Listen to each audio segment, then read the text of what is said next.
All right, friends. So the way we're going to run this evening is we're going to hear from four of us regarding the elections, regarding what to do next, what's going to happen in Colorado, where do we go from here. And I'm very excited to have my friends. Basically, what I wanted to do tonight was to take the conversations I often have after an election. These are people that I trust and rely upon.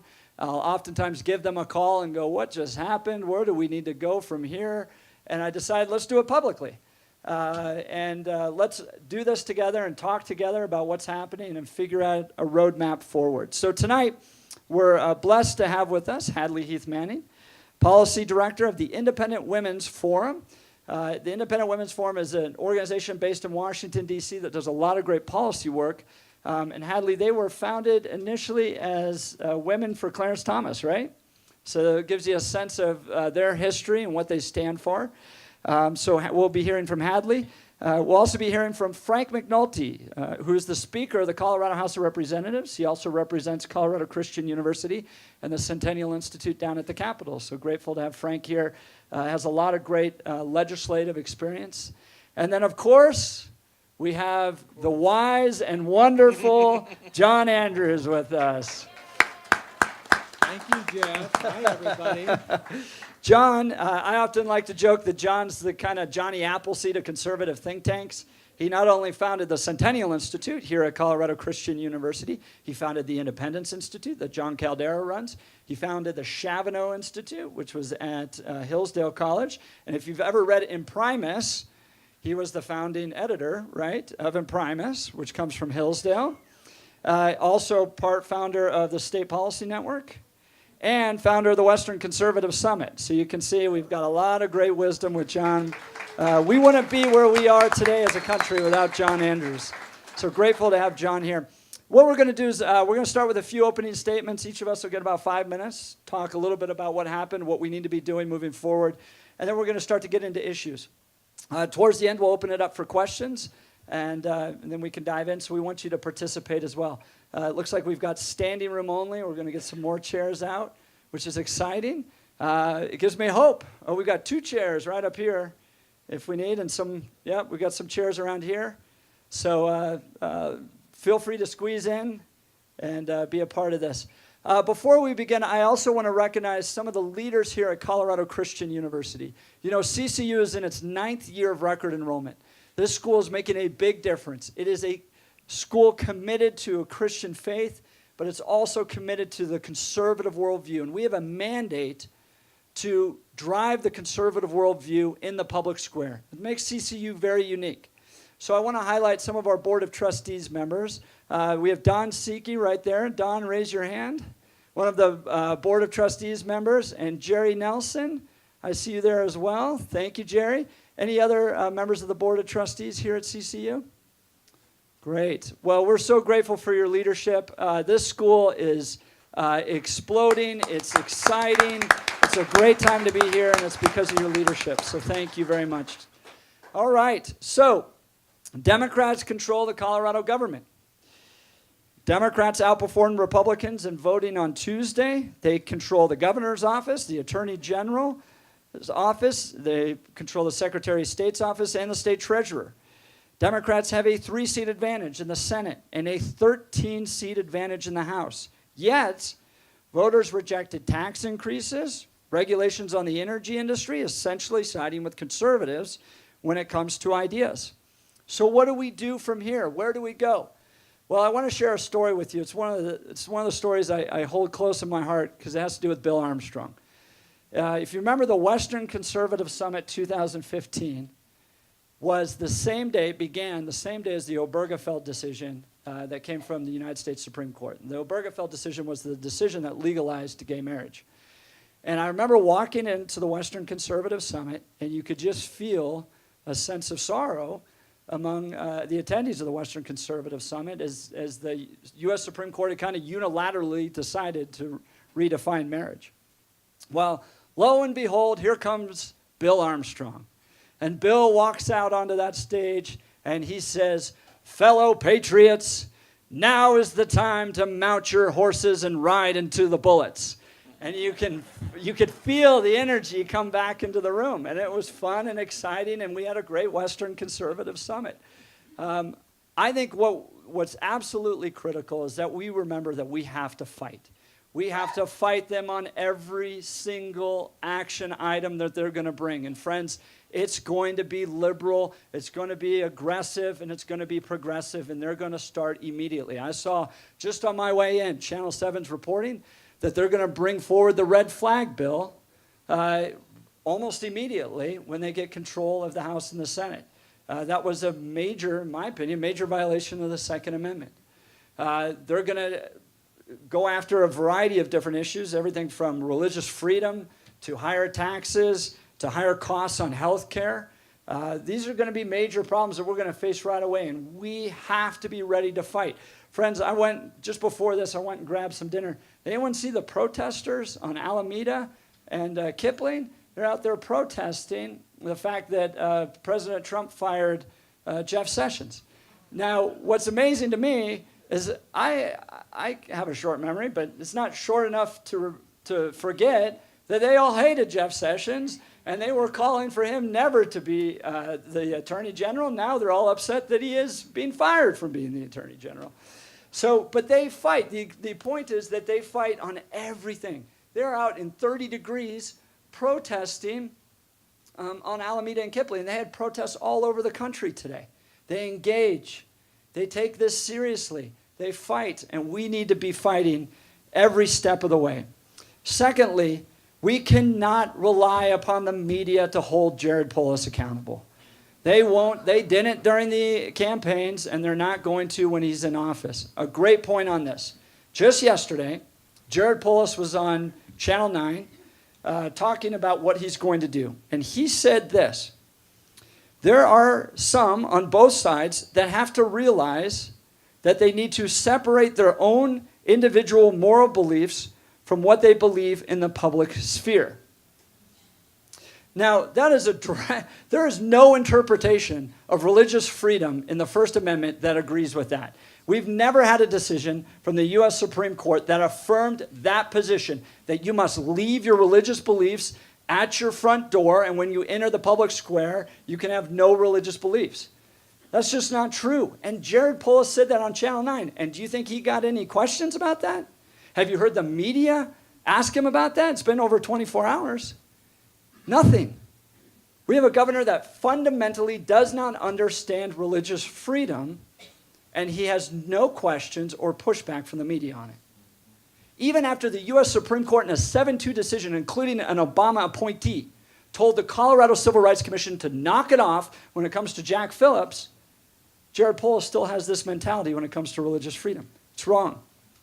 What we need to recognize, and what Colorado voters are about to recognize, is that we're about to inherit a very big government, a very aggressive government and an overburdened government. And freedom matters in Colorado.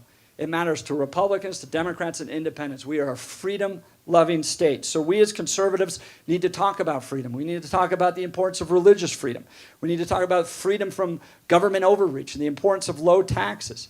They're not going to get anything done on roads because they're not going to be able to fund it without raising taxes. So we're going to continue to deal with the same problems that we're dealing with on roads. The Denver Business Journal had 25 bills that the Democrat-led legislature is going to put forth that are going to restrict business. We need to be willing to fight on that. We're going to have higher health care costs. Jared Polis lives in a fantasy land where he thinks if government gets involved, all of a sudden health care costs are going to go lower. We have never had anything ever that has gotten cheaper because the government got involved. It never happens. Why do we think it's going to happen now? So we've got to talk about the importance of freedom of health care, freedom of religion, freedom for all Coloradans. And I also want to point out that, John Hickenlooper is running for president. But I think in many ways, John Hickenlooper was kind of a quintessential Colorado politician, Colorado governor.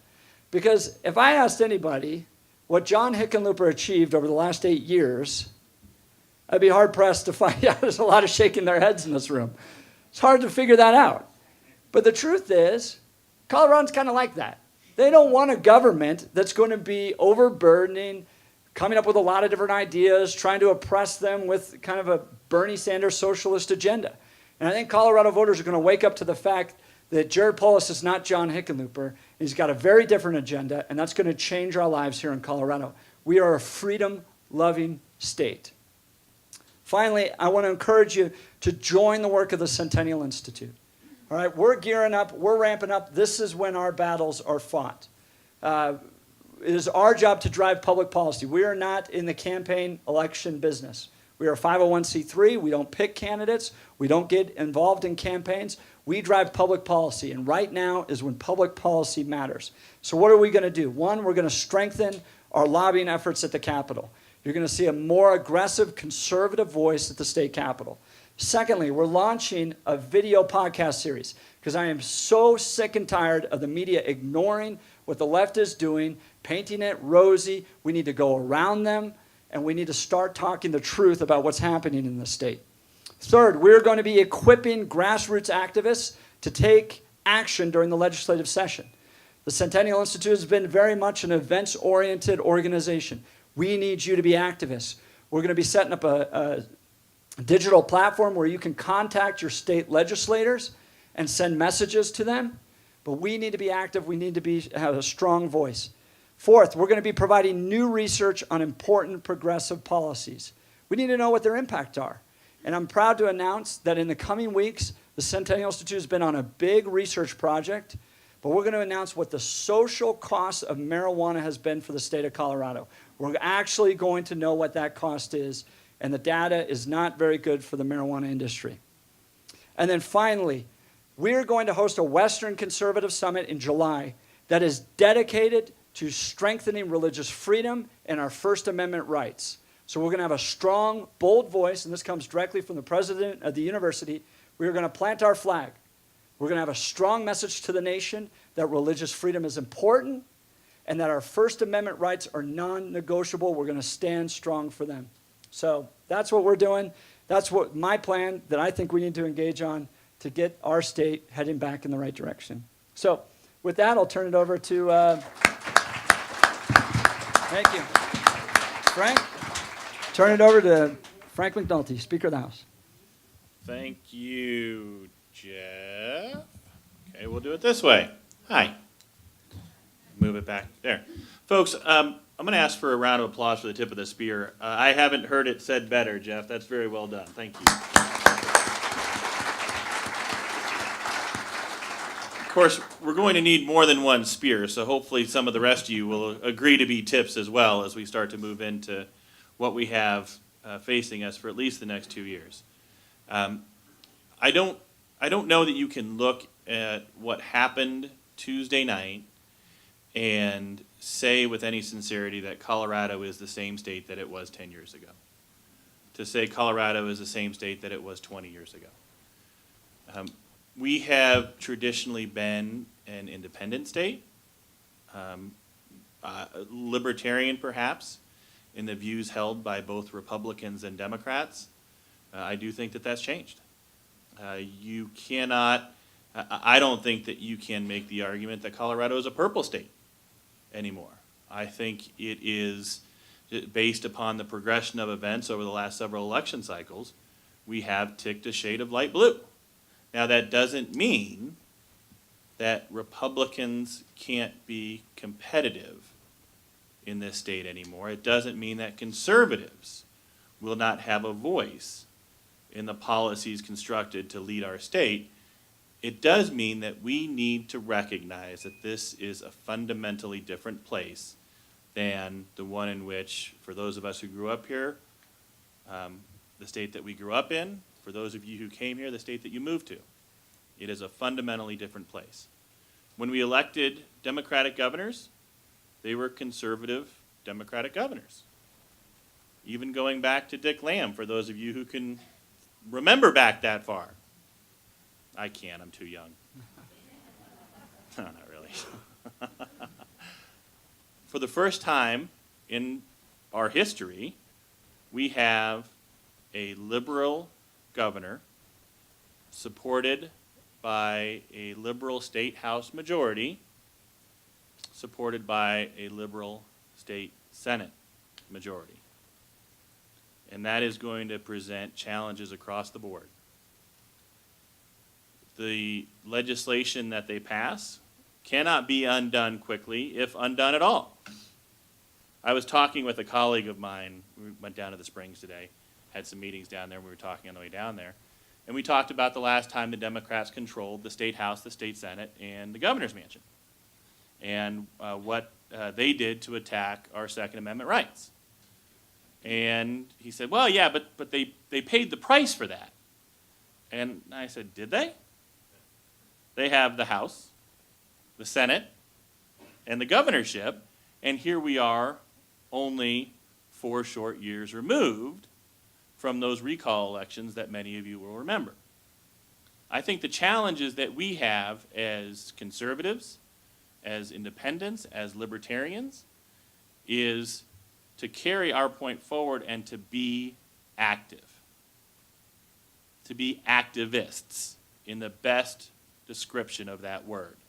When you look at the vote totals that came out on Tuesday night, yes, Democrats showed up. Republicans did too. The difference between Republican ballots cast and Democratic ballots cast doesn't account for the margins by which Republican candidates lost. We fared poorly with unaffiliated voters, and we fared poorly with suburban women.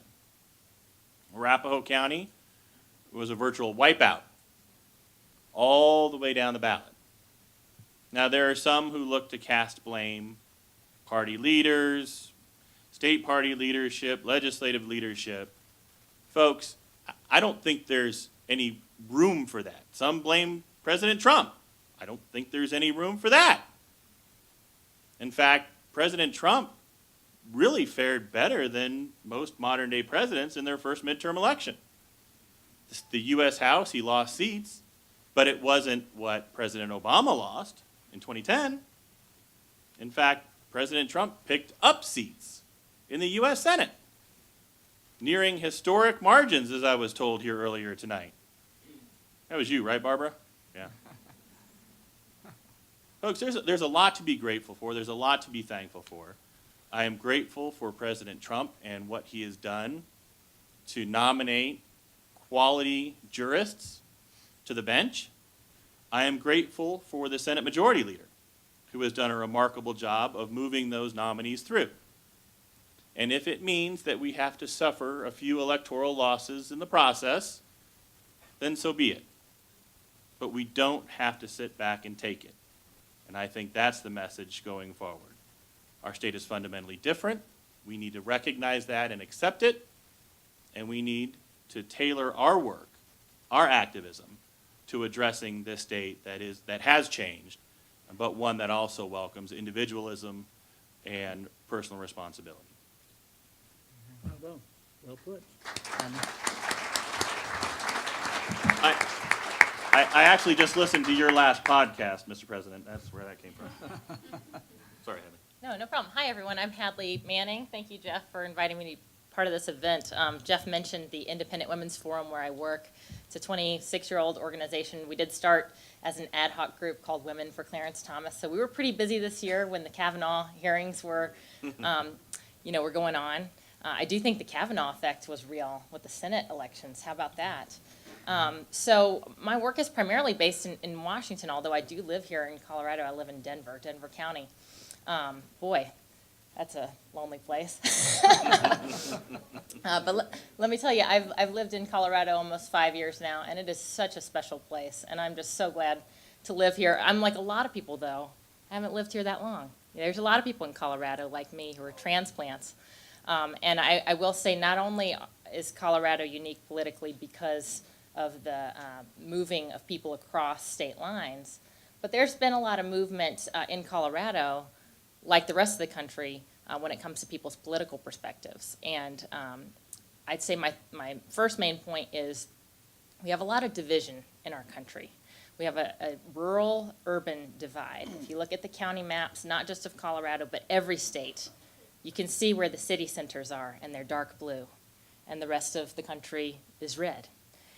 you can see a big divide and a growing divide between especially white college-educated women and white men without college degrees. I mean, these are two groups that used to be politically pretty similar. Now they're very different, with women moving to the left and men moving to the right.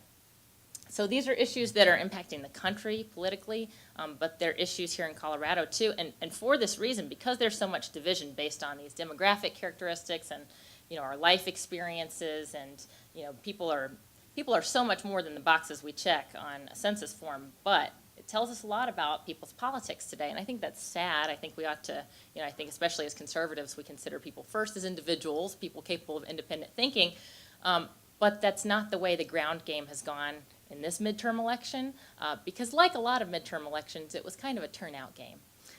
There wasn't a lot, and this is my second main point, there wasn't a lot of persuasion going on. It was really about, you know, people who see the world very differently trying to get their own teams to come out to the ballot box. I want to do a little experiment, if you'll indulge me, and ask the people in this room to raise their hand when I say an issue, if it was your number one issue motivating you to vote in the state elections in Colorado. So I'll start with the economy. How many people thought the economy was the number one issue? Okay. What about immigration? Immigration. Okay. What about education? Okay. What about healthcare? All right. Okay, so this is it's very interesting for me to see this. Kaiser did a poll of Coloradans ahead of this year's election, so it's not an exit poll, but it's the closest thing that we have, asking people what their number one issues were, and tied for first place at 21% each were education and healthcare. But there's so much more underneath those top lines. For example, on the healthcare issue, 33% of Democrats said that was their top issue, and only about 12% of Republicans in Colorado said. And that matches with the national trend that although healthcare was the number one issue, nationwide, a plurality of voters, about 41%, said healthcare was their top issue. It was much more motivating on the Democratic side, and healthcare voters broke for Democrats at a rate of 3-1. And I think that's primarily because, you know, not only are we disagreeing on the issues, but we're disagreeing about what issues we think ought to take priority. So we're really genuinely, as Americans, living in two different worlds, two different Americas, which I think makes it very hard to communicate and very hard to persuade our fellow Coloradans and our fellow Americans. But I will point out a couple places, points of hope, and that is that in places where Republicans were able to defend themselves, and we don't have to win every issue, but we at least have to come to the table. In states like Indiana and Missouri, where Republicans picked up Senate seats, these were places where nationwide, you know, about 58% of people say they trust Democrats more on the issue of health care, specifically with pre-existing conditions. In those two states, that was fought to a draw. About 50-50 people said, I trust Republicans and Democrats the same on that issue. And I think a lot of these issues aren't even really about the policy ideas, but they are signals to voters. You know, health care is one of those where I think especially suburban women, college-educated women are looking at this issue asking, do you care about people? That's really what's behind this. And I spent some time today actually on a website I recommend all of you go visit, called coloradoresistance.org. Because it was enlightening to me. There's a manual, they have a playbook, they have a plan, and specifically when it comes to some of these issues, you can just see in the language they're using, and this is true in some of the things that Jared Polis wrote about healthcare. He says, let's get straight to it. Healthcare is a human right, you know, and that's not a policy position really, but it's a principle statement, and it's something that serves as a proxy about, you know, where do you stand on caring for others. And so if we're going to, I hope, bring Colorado back from the light blue shade into purple territory and eventually turn the state red again, then I think we have to think about this battle of ideas differently. We have to be persuaders, and we have to be persuasive, and we have to meet people where they are. So for example, if there's a number of unaffiliated voters or independent voters saying, this issue is most important to me, we can't come back and say, but look at the economy, man, you know, because the economy is great. Don't get me wrong. But we have to meet people where they are, and we have to at least defend our position on some of these issues that we may not think, as conservatives, are the top issues of the day. So seeing the world through the eyes of some of these unaffiliated voters who, many of them like me, have transplanted to Colorado. Because we do have inroads, and we do have reasons to be encouraged. Jeff mentioned the ballot initiatives. On the ideas, there's room for agreement. I think we ought to work on our branding as conservatives, because I think that's ultimately what turned a lot of voters off to Republican candidates.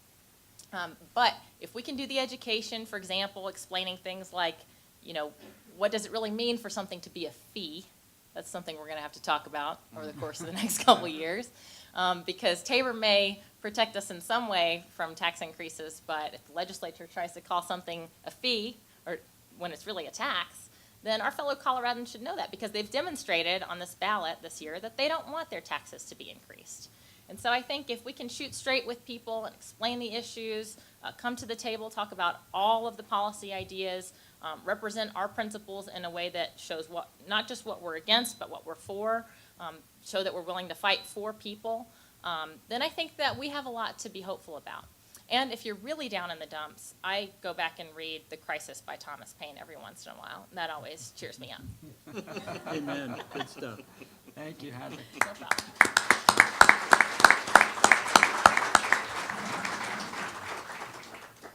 Hadley, Frank, Jeff, great to be sitting in the grandfather chair on a panel with three of the best young minds that are going to help Colorado come back from the blue precipice that we all went over on Tuesday.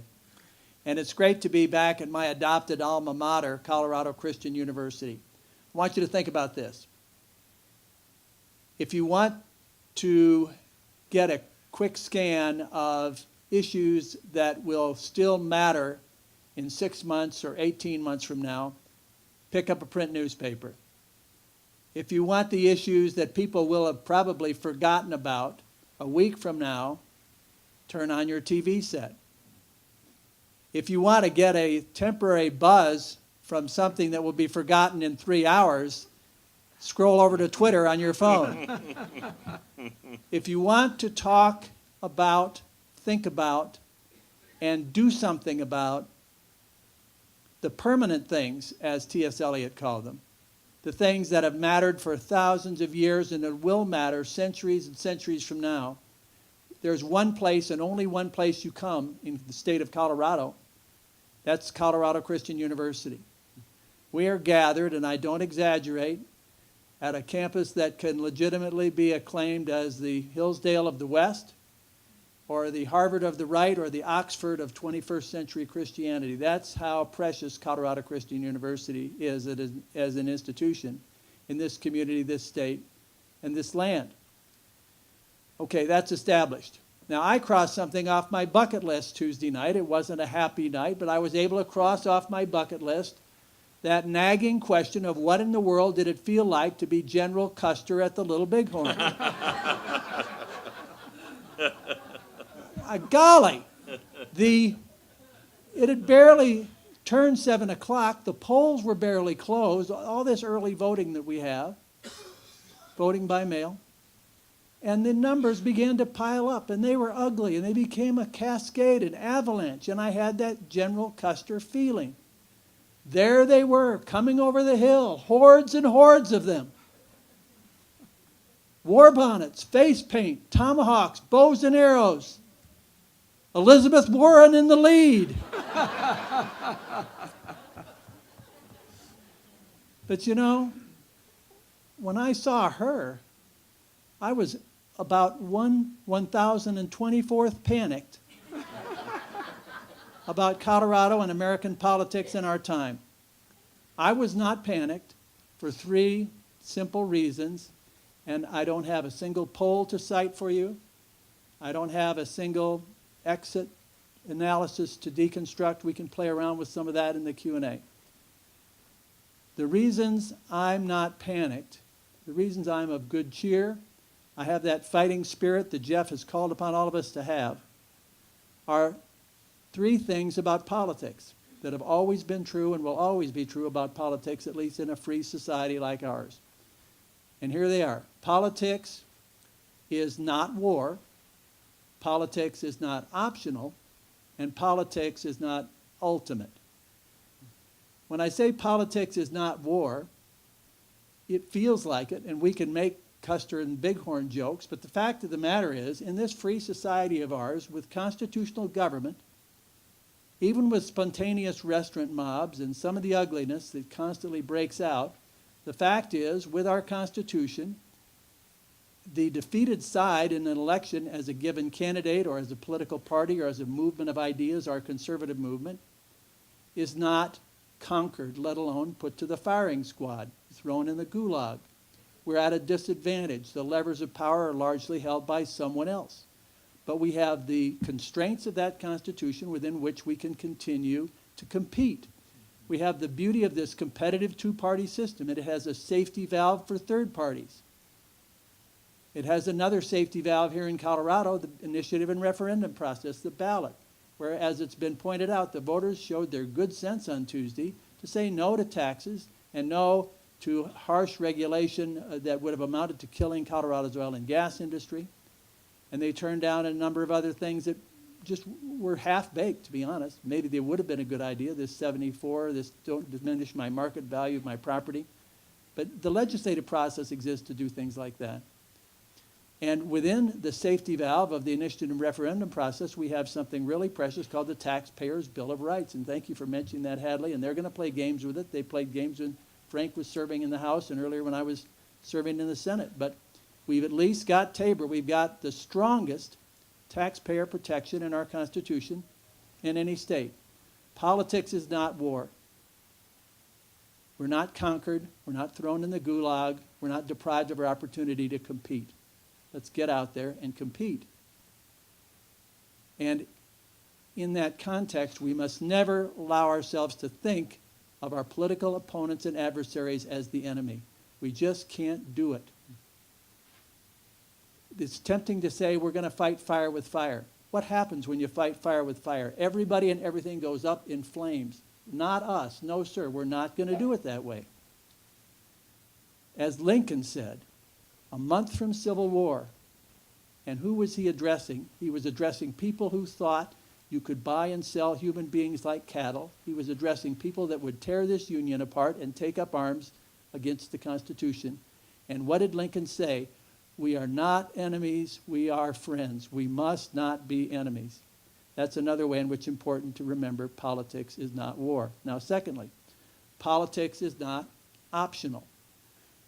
Chatting with State Vice Chair Sherry Gibson, former state rep, local government stalwart here in Lakewood, Ramey Johnson, before the program began, we were talking about the fact that Democrats and the left, the liberals and the progressives, politics is all-consuming all the time for them. They have a permanent campaign, and some of the ripple effect has already been cited by what Hadley and others have said about the manifestations. Jeff, striking that they've got those demonstrations. People might be exhausted. They might take the rest of the week off in election week, but no, they had to be out there demonstrating about Jeff Sessions, who they just fell in love with an hour ago.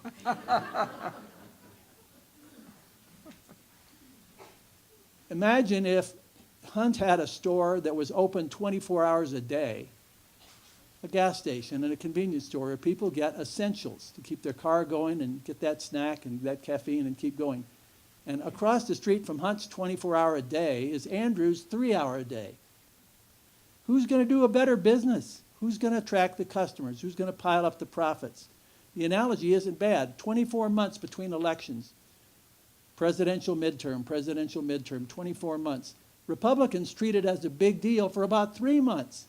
Democrats treat it as a big deal for every minute of every hour of every day of 24 months, and they just start right in again like those demonstrators that you cited, Jeff, that are upset about Sessions. Naturally, the other side does better than we do. John Adams, writing to his wife when he was ambassador to France during the Revolutionary War, says this: I must study politics so that our children can have the prerogative to study agriculture, so that their children can have the prerogative to study poetry. In other words, Adams understood that somebody had to get in and do what he and his wife Abigail were disinclined to do, which is roll up your sleeves and do politics and take perilous ocean voyages in leaky sailing ships across the Atlantic in order to advocate for this new fledged country that most people didn't think would make it, take all kinds of risks, had to do politics and had to do it whether you felt like doing it or not, because in his case, politics had become war. But the analogy still holds. We have got to see, and I'm glad to know that there's going to be a new activism theme developing here, Jeff, at Centennial Institute. That is wonderful. That is a blossoming of the idea that President Armstrong had and that I helped him implement when Centennial Institute was conceived of a decade ago. We have got to get in there and be a 24-month, not a 3-month per cycle, campaigning force. It's understandable. Democrats think politics is everything. It has become a quasi-religion to them because of the vacuum of religion in the mindset of the kind of people who become liberals and Democrats. And the practical meal ticket aspect of it is they're so dependent on either government jobs or government benefits or government favoritism or government bans on opinions that they happen to find uncomfortable. If you're a Democrat, if you don't win, you don't eat. Naturally, it's 24 months of every cycle for them. What is it for you and me as conservatives, as Republicans, as freedom people? We want to get the politics out of the way so we can get on with all the other dimensions of our life that matter so much to us. It's an understandable and laudable way of looking at it. When people used to say to me, Frank, when I get them White House tour tickets and I said, I'm not your congressman, I'm your state senator, they would be all apologetic that they didn't know the difference. And I said, you have excellent mental health in that you don't know the difference between Congress and the state legislature. Well, maybe there's a fun laugh in that, but the fact of the matter is we cannot afford that kind of ignorance or idleness or apathy or episodic approach to defending our liberties. We have got to take it up a notch. Politics is not optional. And thirdly, politics is not ultimate. That's why I can laugh when other people are gloomy, because I know how the story comes out. And most of us in this room are here not only because we love America, but because we love Jesus Christ and because the Bible is the core of truth for us. And from that starting point, I'm reminded, friends, right after Trump upset Clinton 24 months ago, I had written the talk to console us all in the anticipation that Clinton would have been president, but the fact remains very valid. Jesus was what I would call spiritually lighthearted about politics. At one point, he made a little joke about King Herod, who had the power of life and death over him.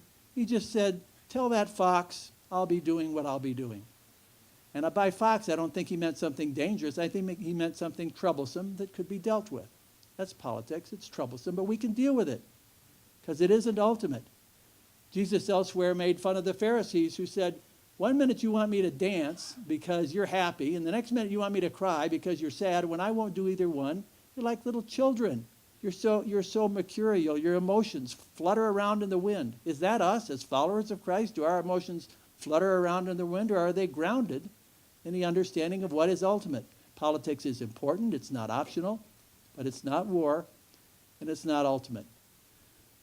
I came across another fascinating flag for this in the book of Isaiah the other day. The city of Jerusalem is besieged from the east and west by two mighty armies. And the prophet Isaiah goes to the king, and he's got the Andrews message. Actually, I guess I've got the Isaiah message.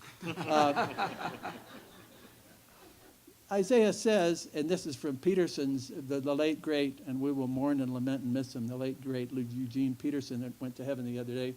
His message translation of Isaiah 7, verse 14, says, don't panic about those two burnt out cases. That's what he says about two kings leading two armies to crush Jerusalem in a pincer from the east and from the west.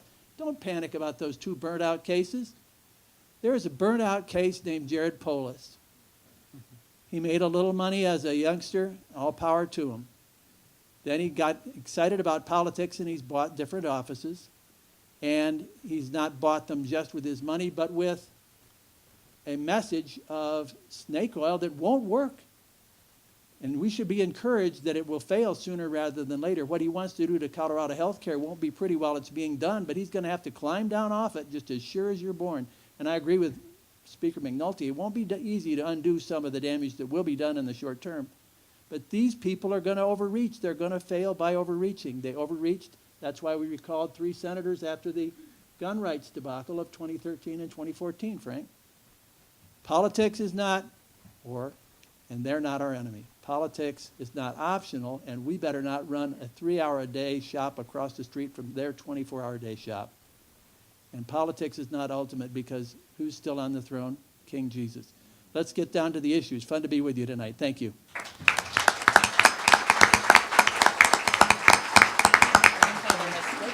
Yeah. That was great, John. Thank you so much. I want to kind of dive in, Speaker McNulty, on some of the issues that you think we're going to see. And John and Hadley, please speak into this. They're already talking about red flag bans. I saw that come through. I think we're going to see effort on a conversion therapy ban that's going to rival the work that they've done in California to try to restrict religious freedom. You're sitting in their shoes. What would be some of your top priorities if you have no opposition? I would hand the gavel over to the Republicans to let them govern the state House and the state Senate if I was sitting in their shoes. I think, let me start by making a couple of points.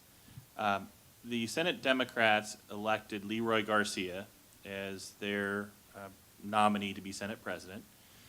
He is an extremely decent individual and someone who I served with in the state House, and someone for whom I have a great deal of personal respect simply because of the way that he approached the job as a legislator, albeit from Pueblo and on the opposite side of the aisle.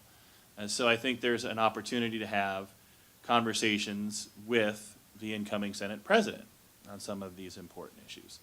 The House nominated a state representative from Boulder, State Representative Casey Becker, to be the next Speaker of the House, and that election will happen in January. But there was a great deal of division within the House Democratic Caucus as they came to that decision, so much so that the House Democrats actually had to move back their leadership elections today as they worked through some of these internal issues that they had. So as I talk about liberal majorities in the House and the Senate, there are folks within each of those caucuses that understand they have a state to run. And that's the hardest part about being in a majority, is you have to run the state. You have to make sure that the trains run on time. I think the wild card in all of this is Governor-elect Polis. Will he follow his tendencies? Will he follow what he did as a member of Congress representing the 2nd Congressional District? Or will he fall in line with what we would expect to be a more traditional Democratic governor in this state? And I think that dictates what policies happen. It's been said that one of the first bills to come out of the state Senate will be a 2,000-foot setback. Wow. The same, a smaller setback than what voters rejected just 2 days ago. 2 years ago, Governor-elect Polis supported a 2,000-foot setback before opposing a 2,500-foot setback this last election, and we'll see what happens as this bill comes forward. You talked about conversion therapy. I think that we're also going to see a slew of mental health bills that come through. We're going to see a number of bills to address drug addiction and drug abuse.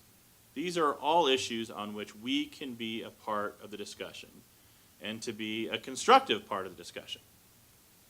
But I think that will depend upon how the Democrats approach these issues, whether they want to have that conversation, and whether the governor-elect wants to have that conversation, or whether they just want to take their view on these bills and shove them down the throats of Republicans in the state legislature and half of the state of Colorado.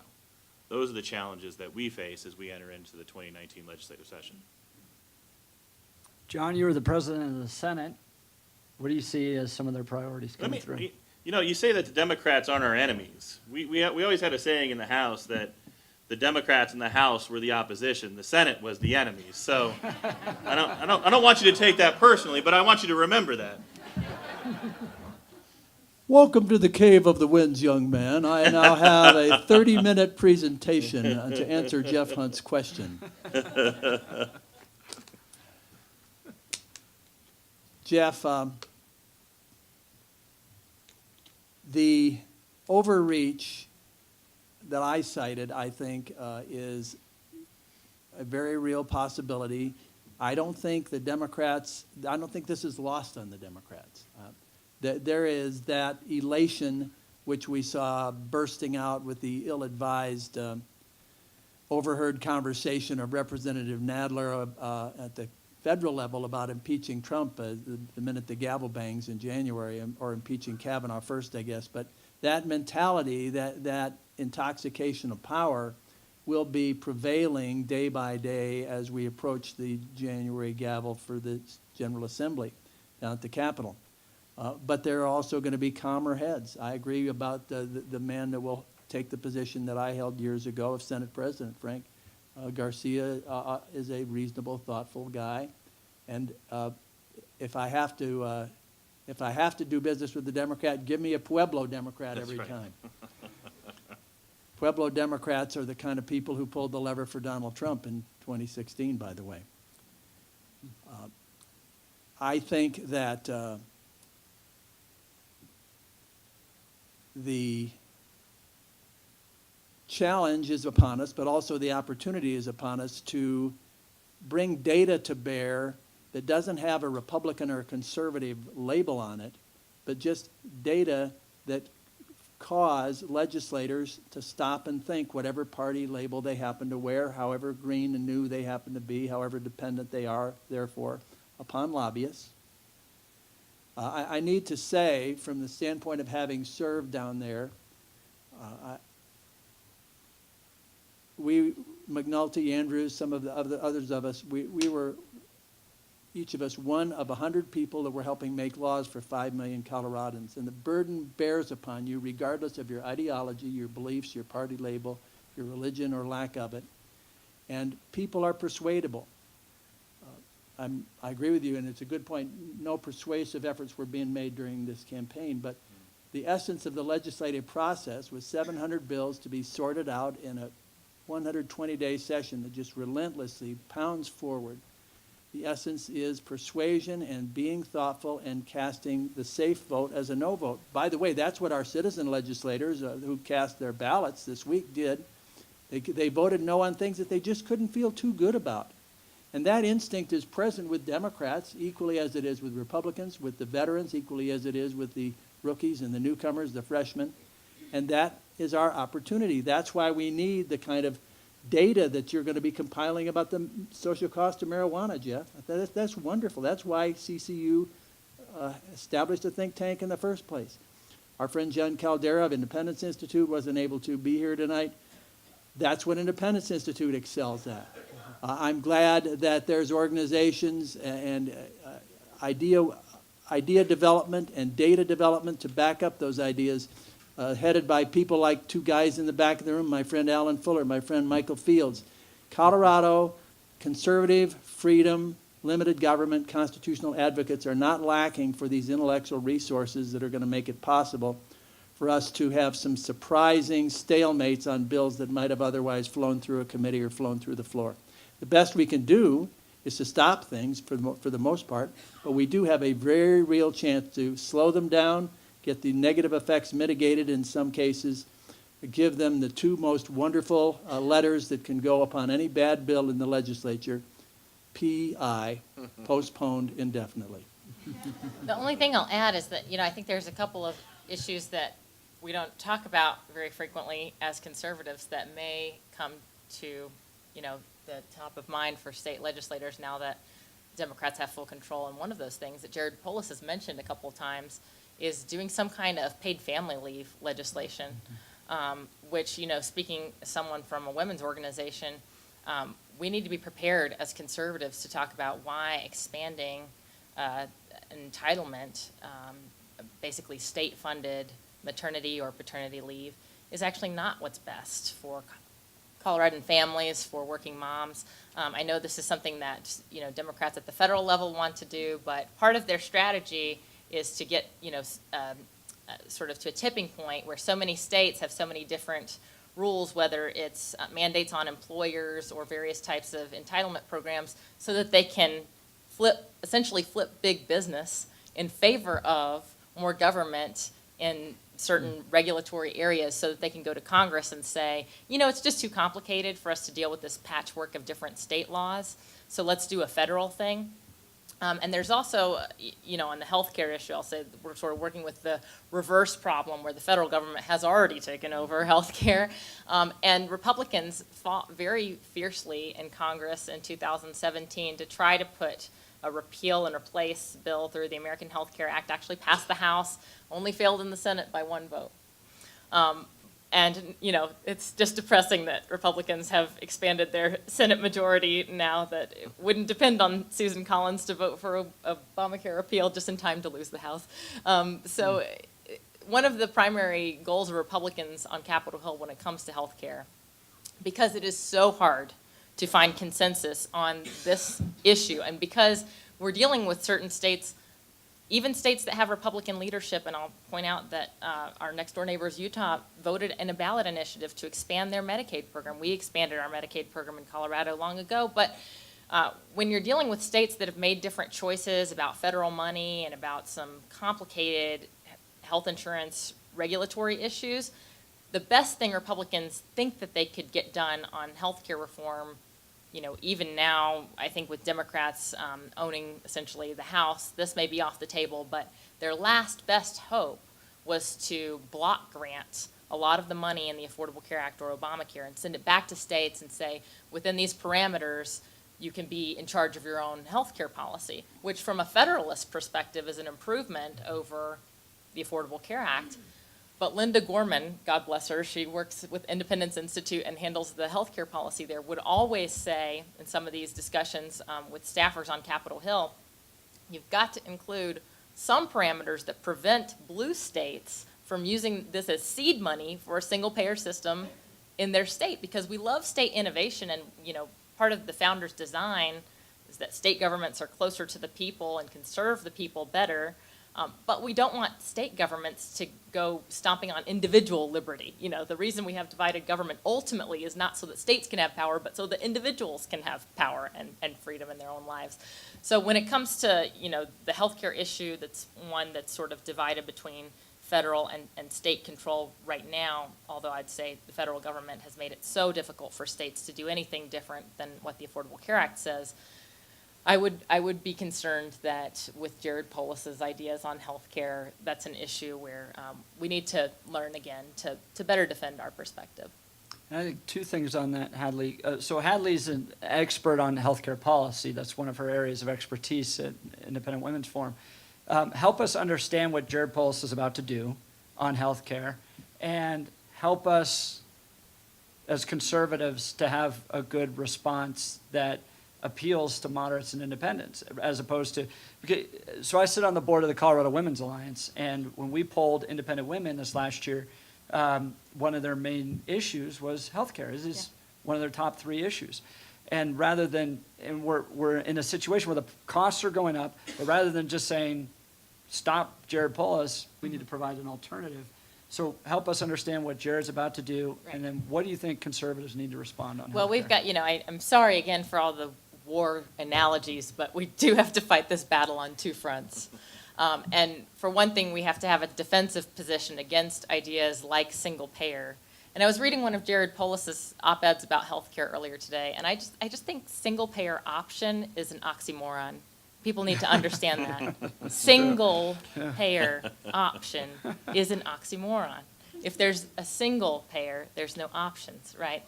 But effectively, in this op-ed, he was outlining what he hopes to do, and I can understand his policy goal. I don't necessarily understand the political practicalities that would have to be in place. He suggests that Western states should band together in a consortium to have a single-payer option, his words, for Western citizens. And I'm thinking, what Western states are you talking about? You have to go out to Nevada and California before you find anybody who wants to do single-payer with you. I know Kansas just elected a Democrat governor, Laura Kelly, who I will say, as a side note, ran really as a pragmatist and sort of a moderate Democrat, as opposed to Democrats who ran in Georgia and Florida, and those gubernatorial races were much more progressive.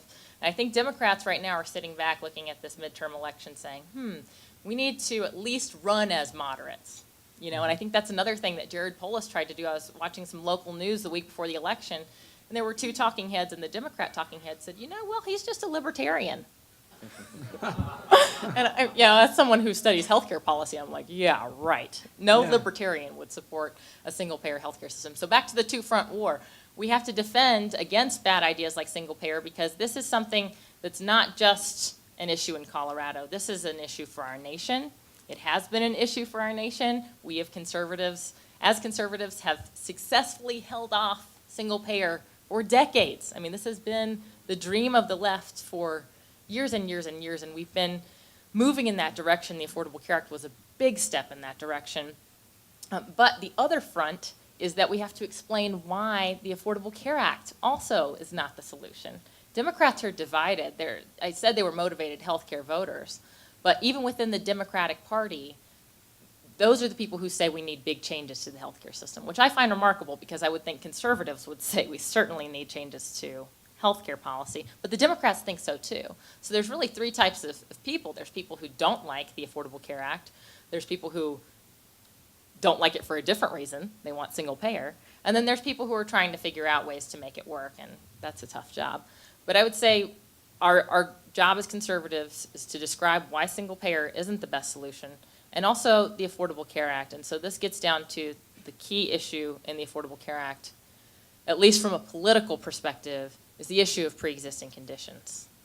And it blows my mind that people on the left must presume that people on the right are always healthy, our families are always healthy. We don't have friends and neighbors who have serious health conditions, because they constantly malign us as people who want to throw millions of people off their health insurance coverage and want to see people with serious conditions essentially locked out of health insurance coverage. Are they hanging their hat on a particular vote, the particular bill that passed the U.S. House or something, Hadley? Well, they're hanging that hat about the 24 million people on a Congressional Budget Office report that said that many people would no longer have the health insurance coverage that they have today, primarily because the CBO said those people would choose not to purchase health insurance with the repeal of the individual mandate. And the Congressional Budget Office hasn't gone back to do another score of how health insurance coverage would be affected now with the repeal of the Affordable Care Act, because the individual mandate penalty will be zero in 2019, because the Tax Cuts and Jobs Act, the Trump tax package, zeroed that out effectively. So back to your key question, Jeff, which I think is, how do we present our perspective on healthcare? I think we have to draw a very, stark difference between wanting every person in the United States to have health coverage and wanting everyone in the United States to have access to quality health care, because they are two different things. I know sometimes they get mixed up.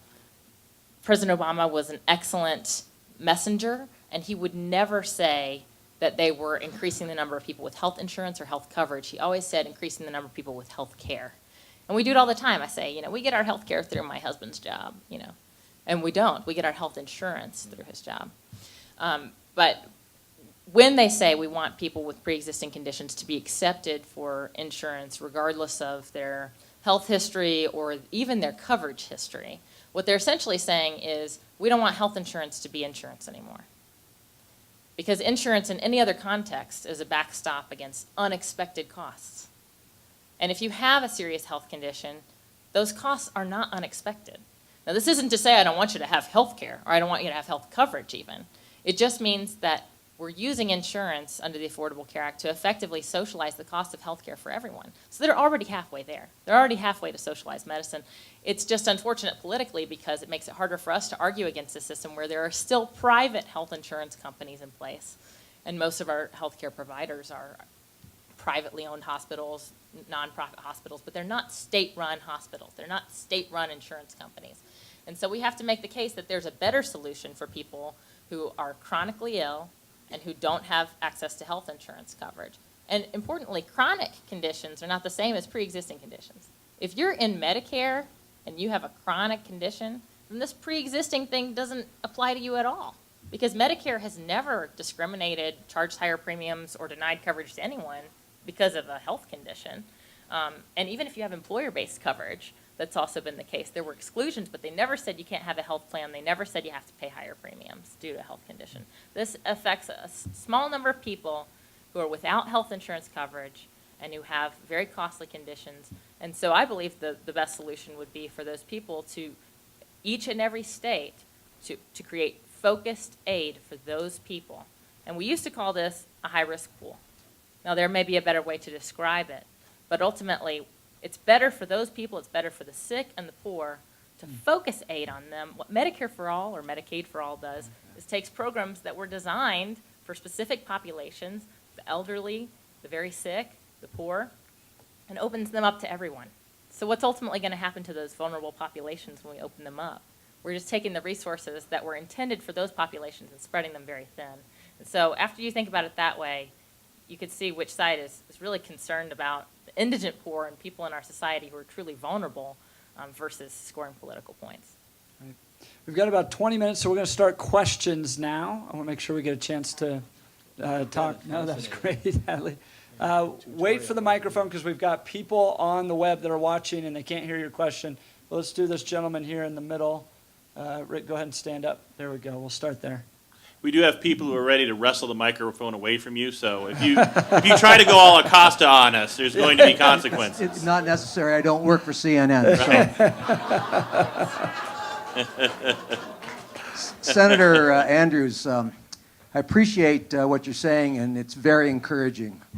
We need a spokesman. What we have as a Republican Party in this country is we have a spokesman who we can all look to, who we know two things about. He loves this country, and he has our back. We don't have that in Colorado. That's what we need. And when you talk about what's changed, remember 2 years ago, and I don't remember whether it was Amendment 60 or Resolution 60 or Proposition 60, which was single-payer health care. It was defeated by over 60% of the vote. And yet now we have a governor who is run on that issue and was overwhelmingly, I shouldn't say overwhelmingly, 7 or 8 points elected.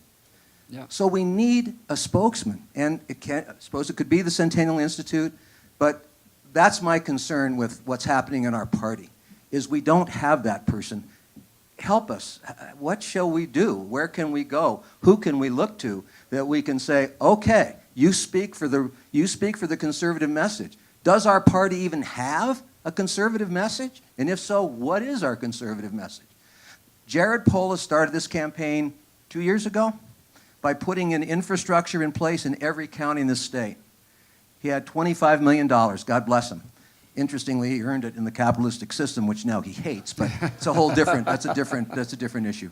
So I'm going to give the microphone up and leave you with that question. Well, now, John Anders ran for governor once before. I think we could get him back out there to run again, right?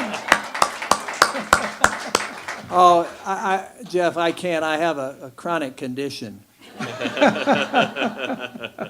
It's called being born in 1944.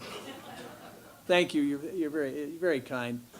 You know, we're going to have to see who steps forward to pick up the fallen flag. It's a great question, and I think you put your finger on something that will be needed to rally in the short term around legislative battles that will come in the spring, and in the longer term to get us ready to compete again in 2020 and 2022. Does George Brockler turn the page? He almost ran for governor this time. Of everybody that was running this cycle, Brockler is the best messenger. He can fire up an audience.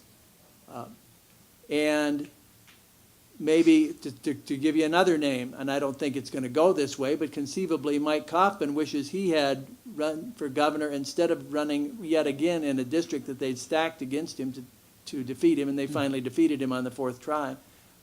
Mike Kaufman has been Mr. Republican in this state for a quarter century. Does he still have some political juice left in him? Right now, he's licking his wounds, and he's probably feeling pretty exhausted. We owe Mike a debt of gratitude for representing us so well in Washington over the last 10 years. Even when we disagreed with his vote, nobody else could have held that district as well as he held it. Those are two names, Brockler, Kaufman. Who else comes forward? I don't know. I like Dan Kaplis on the radio. He's back on the radio officially as of this week. Dan has had the itch to run for public office for a long time. He's on KHOW in the afternoons at 4 with Krista Kafer. It remains to be seen. There's two things in my notes that I failed to voice a moment ago for us to keep in mind. As we absorb a real thrashing that Republicans took in Colorado and some disappointments that we took across the country, although it was much more mixed, as both Frank and Hadley pointed out. But here in Colorado, remember these two things. Adversity is opportunity, and success is temptation. And so for our side, defeated but not thrown in the gulag or put before a firing squad, we can compete again.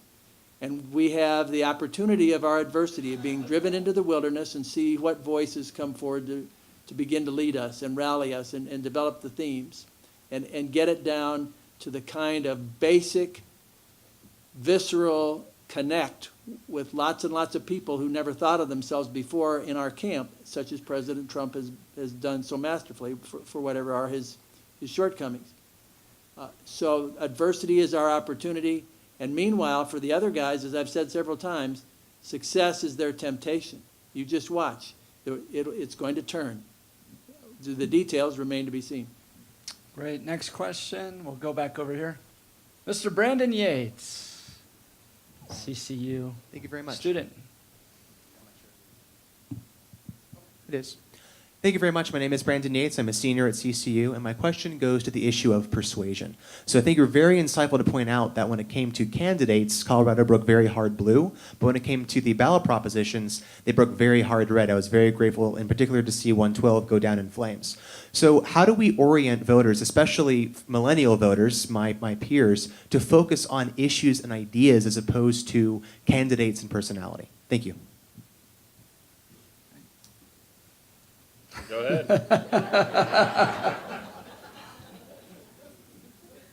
That's the $1 million question.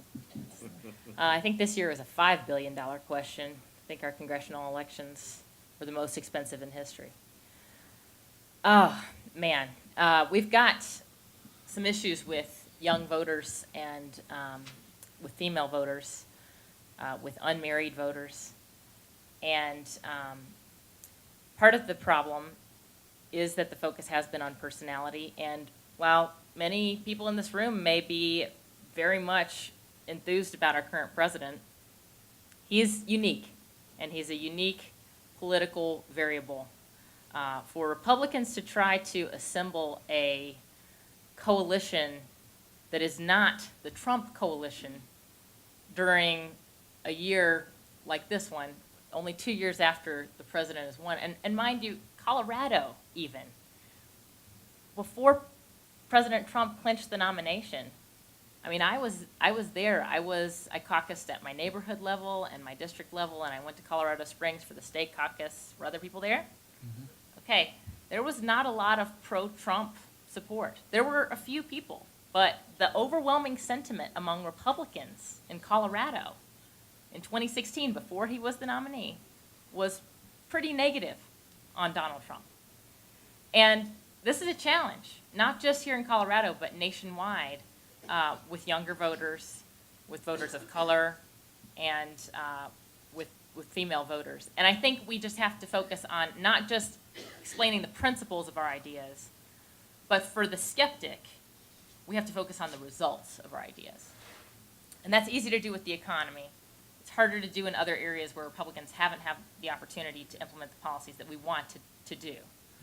But I think if you're a skeptic and we're saying, just trust us because our ideas are right because they're based on natural law and they're based on other things that people may not know about or agree with us about, it's harder to make the argument. It's easier to win the argument and persuade people, I think, when you can say, look at what has happened. whether it's a bad policy, and we can look at single-payer healthcare systems or socialized medicine, in other parts of the world, or whether it's the right moves that I believe Republicans have made on the economy here in the United States. We have to focus not just on the ideas and the principles that undergird them, but the results that follow them. Right. And I think, Hannah, the other important point that you made that struck me is we need to meet people where they are. We need to talk to them about the issues that they care about. As conservatives, as Republicans, we want to convince. I want to convince. But I think we need to take a step back and understand that we need to do a better job of meeting people where they are on the issues that they care about, and then visiting with them about opportunities to help improve their condition, regardless of what those issues might be, but talking to them about those issues and meeting them where they are.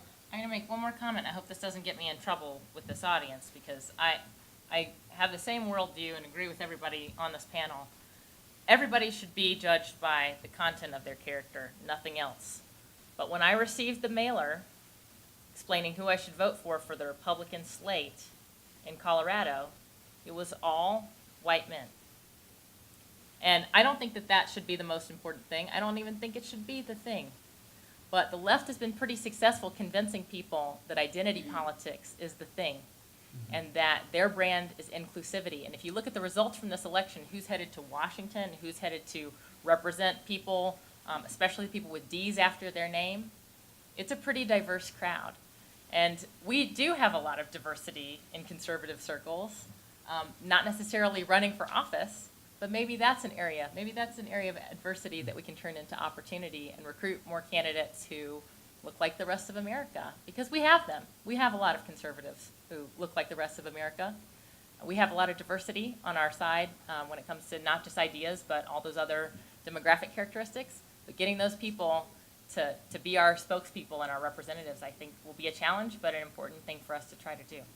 As a white guy who's had his name on the ballot, I agree with you. Teresa. That mailer is going to go in the Hall of Fame of bad political marketing, Hadley. Teresa Seibotham from Teleos Law. You talked about a number of initiatives, and some of them are blatantly unconstitutional. Do we have plans to take these battles into the courts? What are you thinking of that's unconstitutional? Well, we've talked about potential Second Amendment violations. We've talked about some serious First Amendment religious liberty violations. We've talked about limitations on commercial speech potentially, the mental health stuff, parental rights with 14th Amendment. I mean, I could go on. Well, I was misled when you said initiatives. I was casting my mind backward to what we just decided on the ballot. You mean legislation that could be brought in 2019?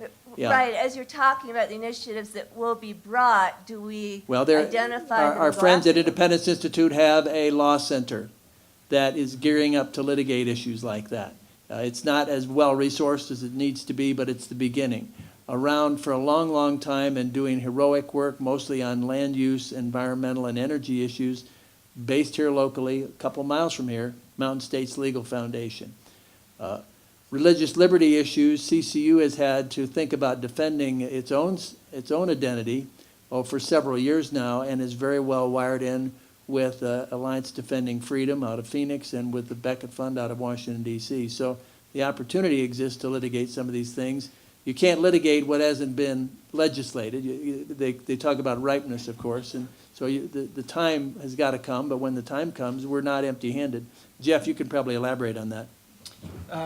I think that's a need in Colorado, and I think the attorneys need to be ready, and if they're willing to put forth volunteer opportunities to help fight these cases, I think that's going to be very important. So I don't know if the Federalist Society is that strong here in Colorado. I've been to a few of their events, but we need a community of conservative lawyers that are going to stand by and do the work. I'm not an attorney. I'm married to an attorney. But we need help in that space, and I think having a good community of lawyers is going to be very important. So Christian Legal Society, Federalist Society, I think they need to be ready. I think you're exactly right, Teresa. Back there, sir. Hold on real quick for the microphone. Thank you. I'm JB Wasatsky, and my question is regarding the fact that 4 years ago, Coloradans voted for a Democrat governor, but they voted for 3 Republicans for Secretary of State, Treasurer, and AG. And this time, even with, I think, amazingly qualified and appealing candidates like Wayne Williams, George Brockler, and Brian Watson, Coloradans didn't split their ticket. They went for all Democrats. I was wondering what your thoughts are about that. It wasn't the same Coloradans who were voting. You know, the Coloradans who voted 4 years ago and who turned out is different, is what I'm saying.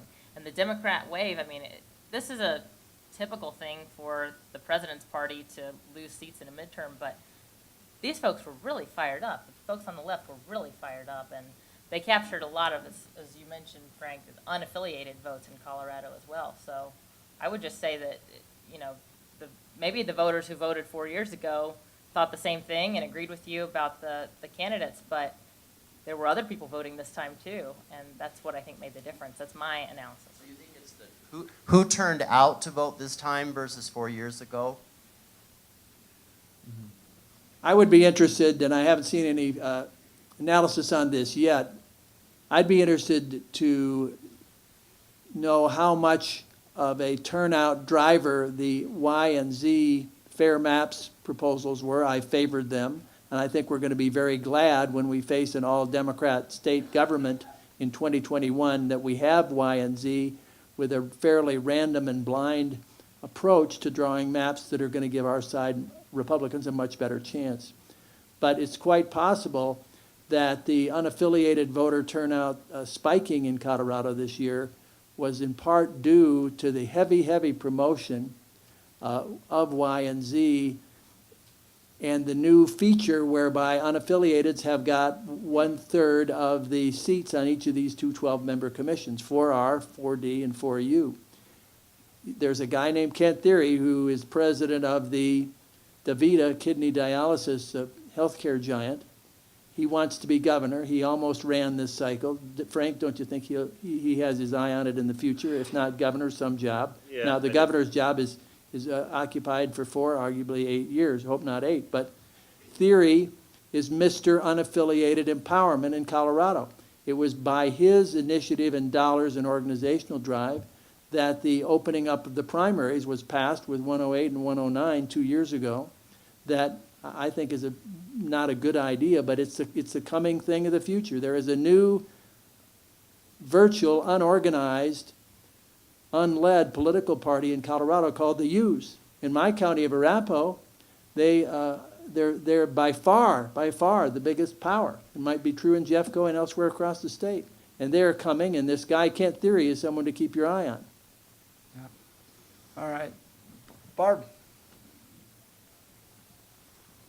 Hold on, we got the microphone. You're right in the middle, so they got to figure out which one's coming.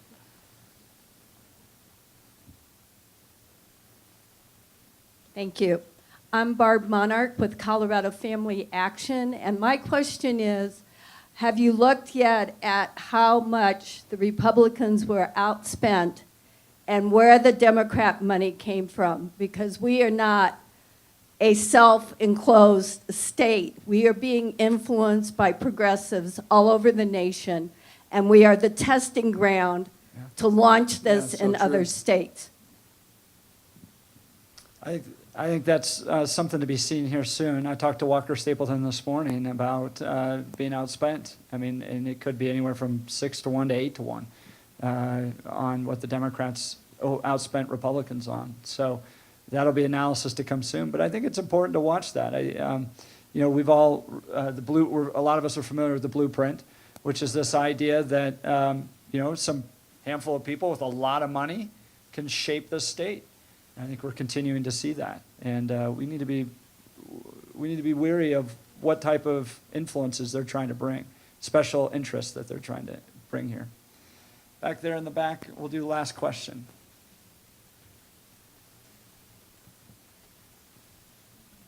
Give me that mic. Give me that mic. Not to Randy. Randy's all right. Randy's already got a show. You've mentioned education as being an issue. Yes. good point to that is that gal on The View who saw that they lost the U.S. Senate because of gerrymandering.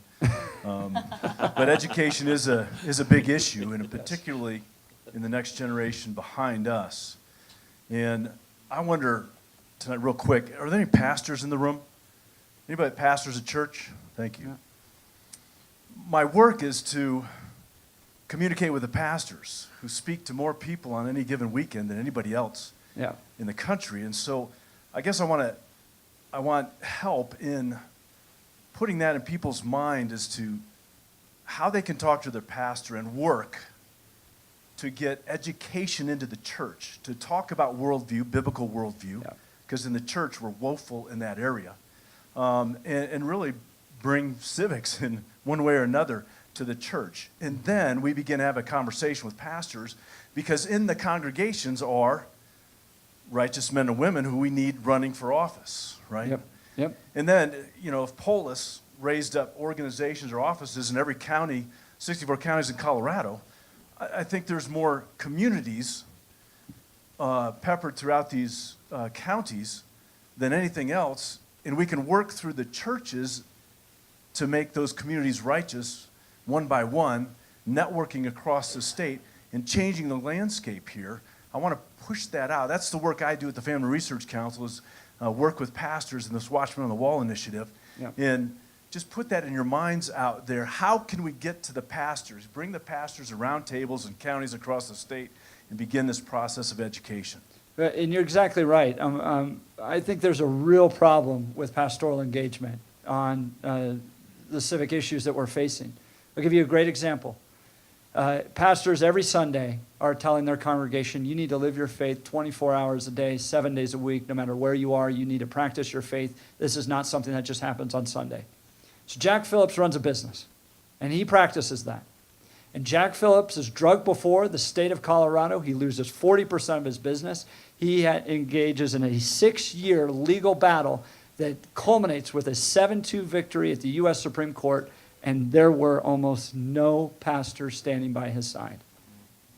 That's a real problem. It was ADF, it was groups like Family Research Council, but we've got to get that type of engagement, and pastors need to recognize that that the people that are sitting in their seats are facing real challenges from this government that's seeking to restrict religious freedom, and they need to have a strong voice. John? Say your name, sir. Randy Wilson. Yeah, Randy, would you just stay there by that door and let folks, after we adjourn, come on up and give you their contact information if they want to help you network into their churches? That would be great. Yeah, let's go see Randy when we finish, friends. Absolutely. Can I share one anecdote about this? Because I was driving through Denver, this was during the Kavanaugh hearings, and I drove past a church, I kid you not. Their church bulletin sign, and this was obviously a left-leaning church, said, "Believe women." And I had to go back because I thought, surely this is about Mary Magdalene. I thought, surely this is there's a Bible verse underneath it or something, and this is just a clever way for this church. No, it was a political statement.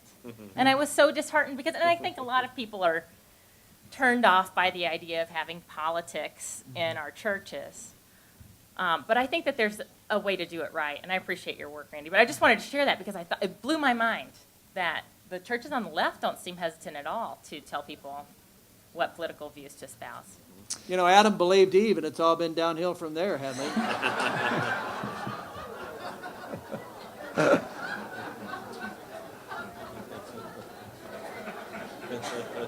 We're gonna close here, but I want to do one last thing here. You know, we have our positions, we have our policies, and they're important to us, and we fight in the public square for them. But when someone raises their hand to run for office, they embody those positions, and they go forth and they receive a tremendous amount of hate, of people that rip apart their lives, their families, their careers. They look for ways to bring them down in every possible way. It is very hard to run for office. Do we have anybody that ran for office in this last election? Stand up. Stand up. Let's give them a round of applause.